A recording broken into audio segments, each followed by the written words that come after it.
सर्वांना शुभ सकाळ। तर चाललाय स्वयंपाक। तर काल मी व्हिडिओ काढला होता, मिरच्याही आपल्या दारातल्या काढल्या होत्या, तर म्हणलं त्याची करावं चटणी डब्यासाठी।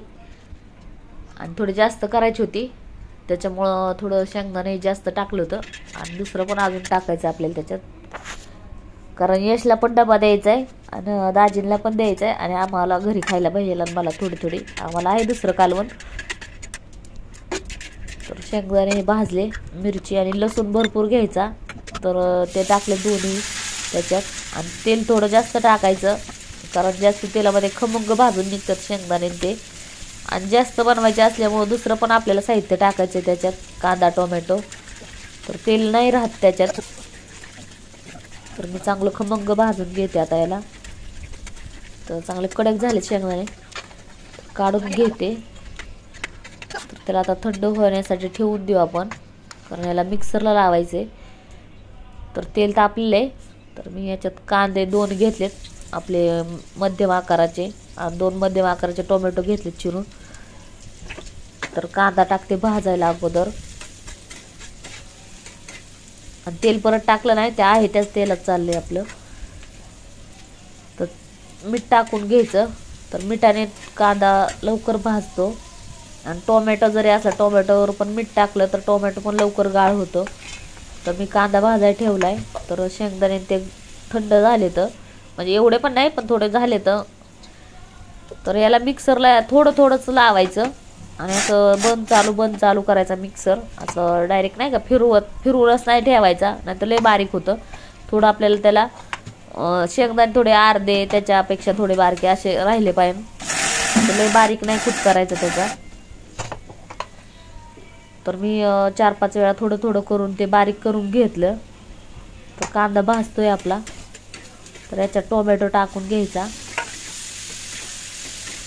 टोमॅटो पण चांगला मिक्स करून घ्यायचा, चांगलं भाजून घ्यायचं, आणि गॅस फुलच ठेवला मी। तर माझं झालं कुटून, तर असं कुटून घेतलंय मी, थोडंसं मोठंच ठेवलेलं आहे, तर कारण शेंगदाणे असे चटणीमध्ये छान लागतात अर्धे अर्धे, आणि शेंगदाणे असे कडक येतं त्याच्यामुळे छान लागते। तर टोमॅटो चांगला गाळ होईपर्यंत आपल्याला भाजून घ्यायचा आहे।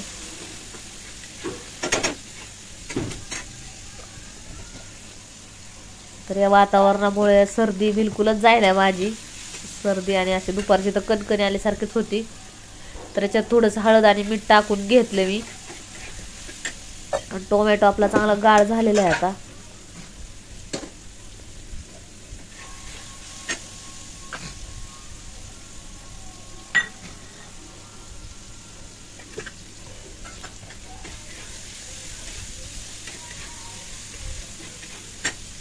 तर याच्यात आपल्याला आता शेंगदाणे टाकून घ्यायचे।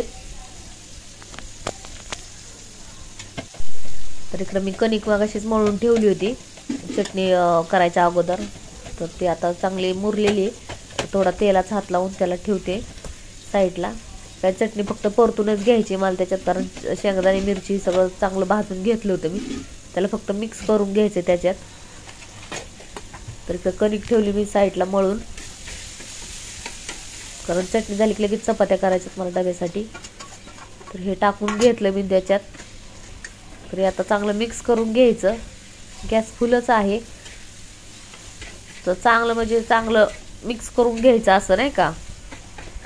तर मी पकडीने धरून, तवा हलत होता पकडीने धरून सगळं मिक्स करत होते, आणि थोडा वेळ कमी गॅस करून पण ठेवायचं त्याच्यावर तव्यावरती, म्हणजे असं नाही का चांगलं एकजीव होतं ते।